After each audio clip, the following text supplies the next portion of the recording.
Chers téléspectateurs, je vous salue et vous accueille sur ce plateau et vous souhaite la bienvenue à ce moment de réflexion, moment de préparation aussi, puisque quand le Seigneur nous instruit, c'est pour que nous puissions être aptes au service.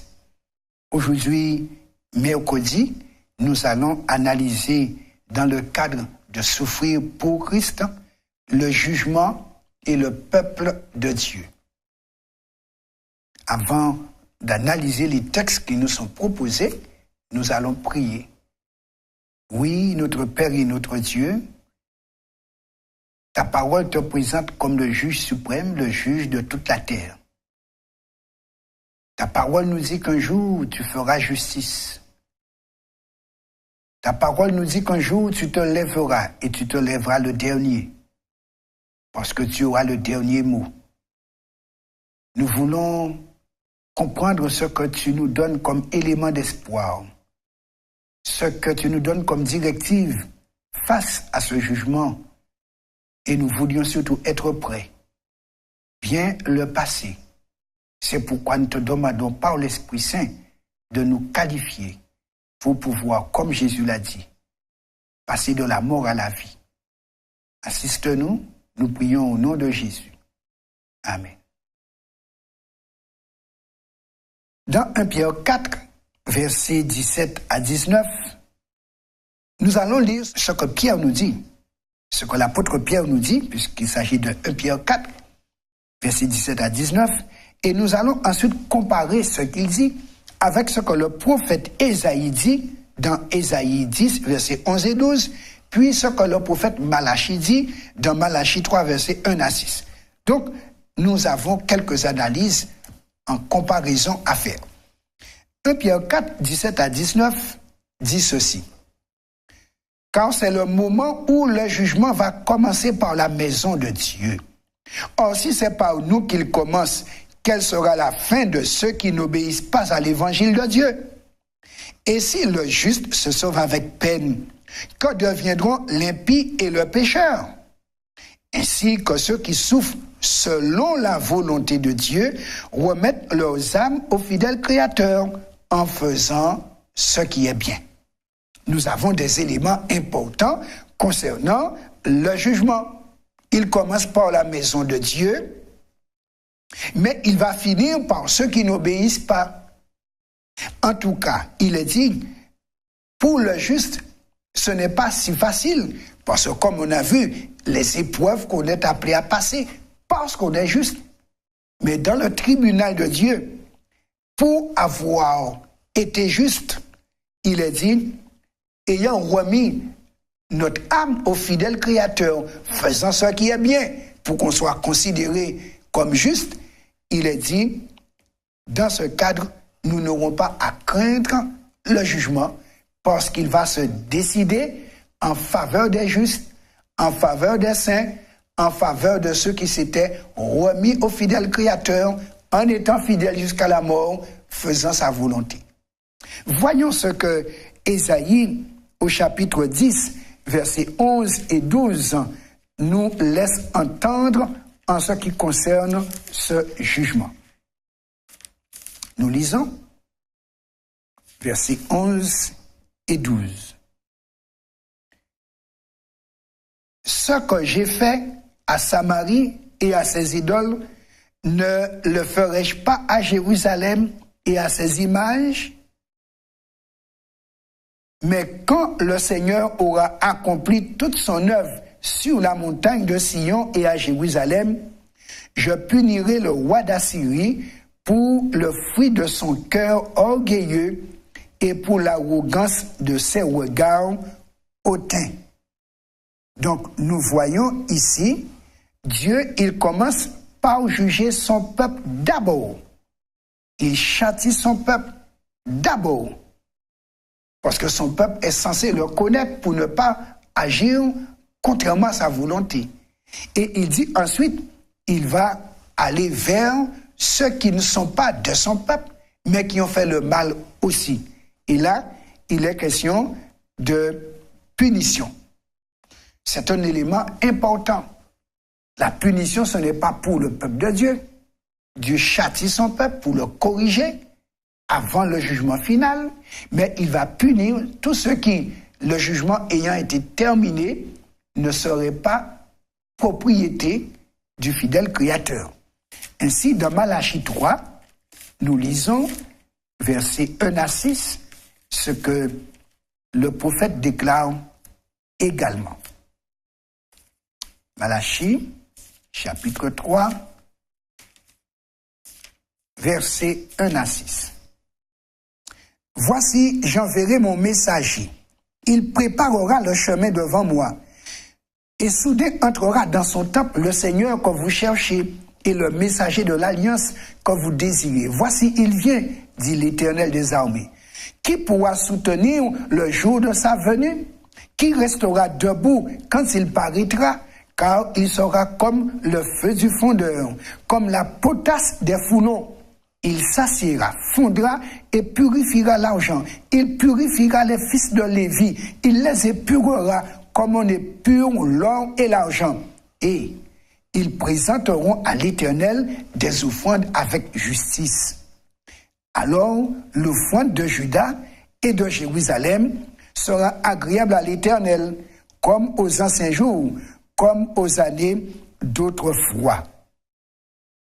Je m'approcherai de vous pour le jugement. Je me hâterai de témoigner contre les enchanteurs et les adultères, contre ceux qui jurent faussement, contre ceux qui retiennent le salaire du mercenaire, qui oppriment la veuve et l'orphelin, qui font tort à l'étranger. Et ne me craignent pas, dit l'Éternel des armées, car je suis l'Éternel et je ne change pas. Et vous, enfants de Jacob, vous n'avez pas été consumés. Nous voyons ici Dieu déclarer certains éléments qui ont trait au jugement. Mais ce jugement commence par son peuple. Il dit, il s'assied d'abord. Il prend son temps pour nettoyer son peuple, pour le purifier, afin de présenter à l'Éternel le moment venu, des offrandes avec justice. Ce qui veut dire, les élus ayant été purifiés vont entrer au ciel et comme il est dit dans l'Apocalypse 1er, ils seront sacrificateurs de Dieu, ayant été vainqueurs du péché et du mal. Mais Dieu dit, ce jugement qui concerne son peuple, parce qu'au sein de son peuple, il trouve des adultères. Au sein de son peuple, il trouve des enchanteurs, des gens qui aiment travailler avec l'ésotérisme. Il trouve aussi des gens qui aiment mentir, qui aiment calomnier. Il trouve aussi des gens qui font travailler les autres pour eux, mais qui ne les paient pas, qui ne leur paient pas leur dû salaire. Alors, Dieu prend en compte ces éléments de tous ceux de son peuple. Et là, il est dit, si Dieu nous trouve dans ce groupe-là, alors on sera touché par sa justice, ayant été injuste chez lui.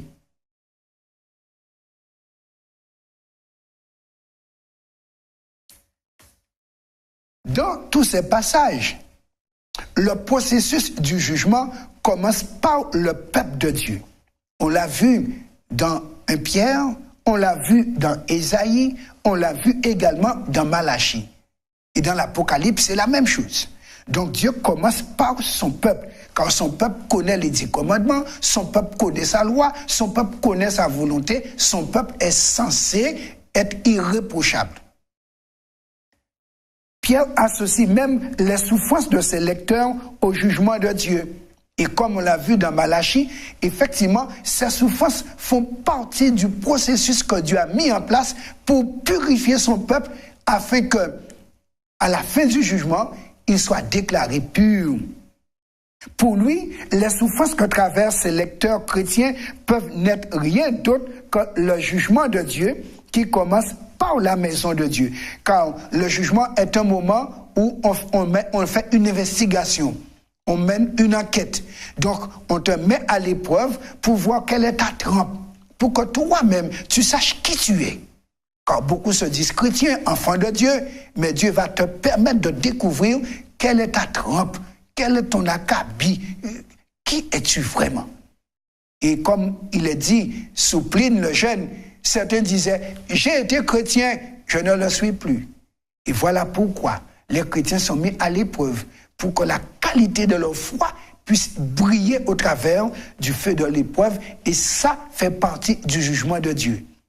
Et si nous passons ces épreuves, l'apôtre nous dit, eh bien, nous sommes vainqueurs, puisque nous serons de l'héritage de Dieu. Et Jésus lui-même dit, nous allons passer ainsi de la mort à la vie. On ne viendra pas en personne au tribunal lorsque nous passons les épreuves organisées, puisque c'est fait pour nous purifier et nous débarrasser du péché et des traits de caractère défectueux, inadmissibles au ciel. Et c'est pourquoi Pierre encourageait les chrétiens leur disant, dans 1 Pierre 4, verset 19, « Ainsi, quand ceux qui souffrent selon la volonté de Dieu remettent leurs âmes au fidèle Créateur en faisant ce qui est bien. » Voilà. Dieu est en train de nous purifier. Et c'est ça qu'il faut comprendre. Donc, peu importe l'intensité de l'épreuve, c'est mesuré. On doit simplement supporter et demander la capacité d'endurer jusqu'au moment où Dieu lui-même y mettra fin, parce qu'il aura déjà atteint un produit fini. Permettez au Seigneur de faire de vous un produit fini. Dans Luc 18, versets 1 à 8, Jésus nous présente également un aspect de ce jugement. Nous lisons Luc chapitre 18, versets 1 à 8.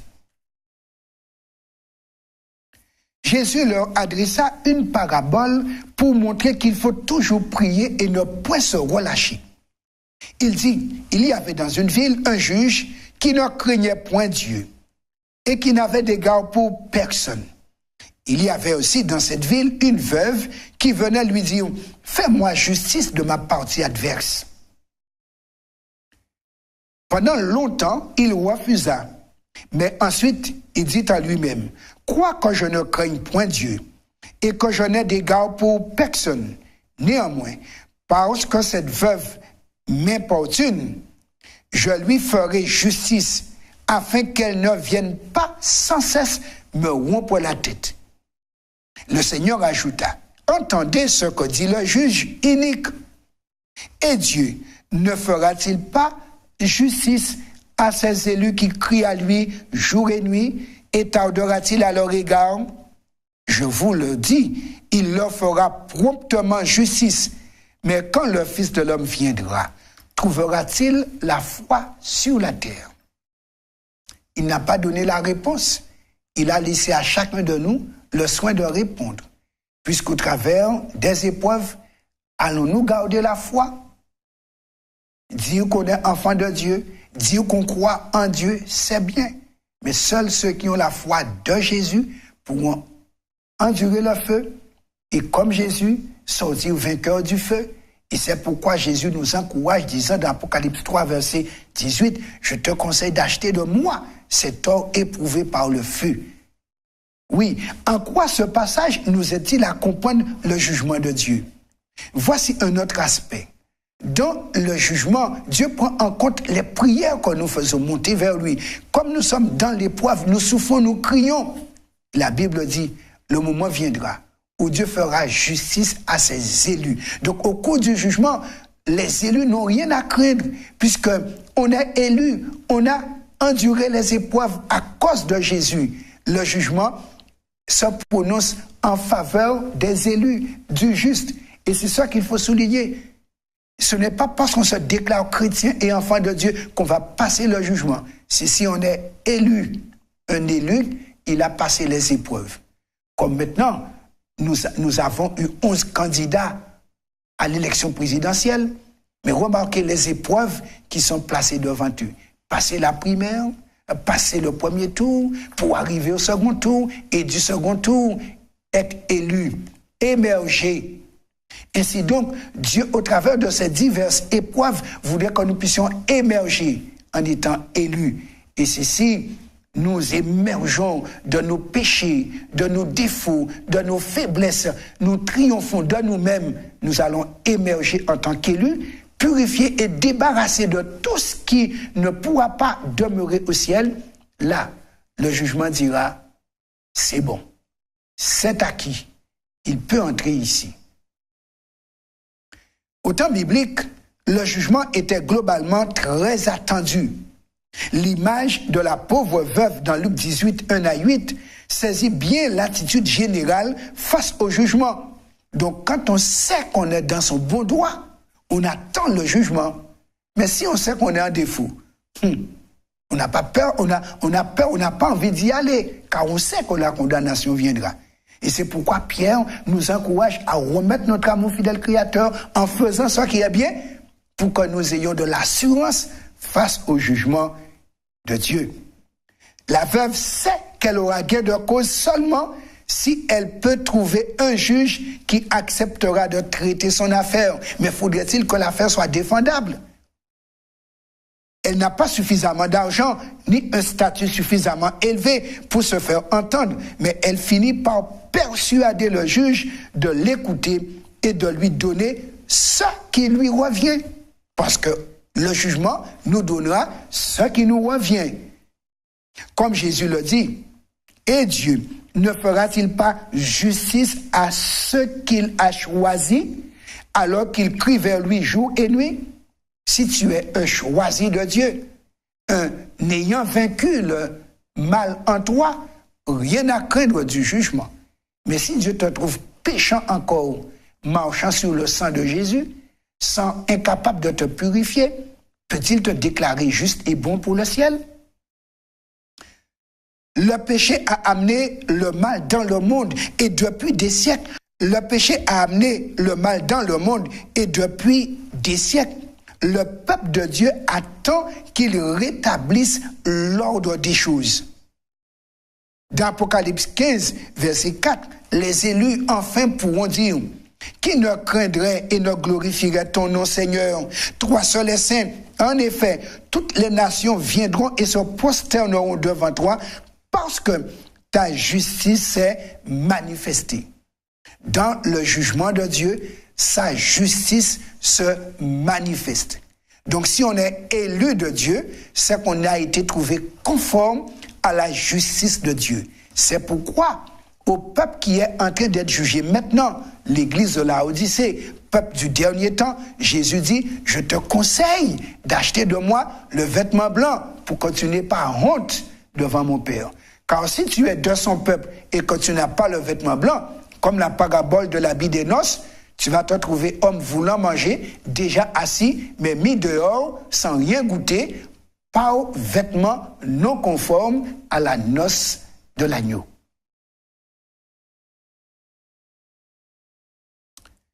Pensez à tout le mal qui demeure impuni dans le monde. Pourquoi, dans ce cas, la notion de justice et du juste jugement de Dieu est-elle si cruciale pour nous chrétiens? Oui, beaucoup de mal se commet dans ce monde. Le jugement doit analyser ce qui est mal et ce qui est bien. Donc on ne peut pas être enfant de Dieu se vouant encore au mal et prétendre débarquer au ciel. Non, au ciel, aucun malfaiteur ne sera admis à la porte du ciel. Car effectivement, à la fin du jugement préliminaire, il sera dit que celui qui est injuste soit encore injuste. Que celui qui est saint se sanctifie encore. Voici, je viens pour récompenser chacun. Oui, l'injuste, c'est celui qui était du peuple de Dieu, qui a commencé dans la justice, mais n'a pas achevé toute la justice qu'on attendait de lui. On le trouve injuste. Le souillé, c'est celui qui ne s'était jamais engagé dans la voie droite, propre et pure. On le trouve sale, avec vêtements de Satan. Il l'est laissé pour Satan. Le saint, c'est celui qui, comme l'apôtre Pierre l'a dit, des personnes qui ont été engagées avec Jésus, qui ont sanctifié Christ dans leur cœur. Ce qui veut dire, ils ont révéré Jésus et ont été transformés à sa ressemblance. Ils se trouvent conformes à Jésus. Cela, Jésus dit que celui-là continue ainsi. Et pour lui, le saint, il va débarquer dans le ciel, puisque le tribunal va le déclarer apte à la vie du ciel. Ainsi, quelle espérance retirez-vous de la promesse que justice sera faite? Si on est parmi les justes, justice sera faite pour nous. Mais si on est parmi les injustes, n'attendons pas que le tribunal du ciel déclare juste quelqu'un qui n'est pas juste. Dieu l'a dit, je ne tiens pas le coupable pour innocent. Remettons notre âme au fidèle Créateur, faisant ce qui est bien. Le tribunal va déclarer en faveur de ceux-là, des justes, le ciel, la nouvelle terre, la vie éternelle. Prions le Seigneur. Nous te rendons grâce, Père, pour nous avoir donné cette notion de justice, de jugement, d'épreuve, de purification, de sanctification, d'épreuve à passer. Parce que, comme tu l'as dit, seuls ceux qui auront été purifiés comme l'or et l'argent pourront présenter des offrandes justes dans ton royaume. Donne-nous d'entrer dans cette dynamique, de passer toute épreuve pour que toute scorie soit éliminée, péché, faiblesse, défaut de caractère, pour que ton image transparaisse et que cette image soit reconnue, image céleste, et que nous ayons droit de manger à la noce de l'agneau. Nous prions ainsi au nom de Jésus et pour la gloire du Père. Amen.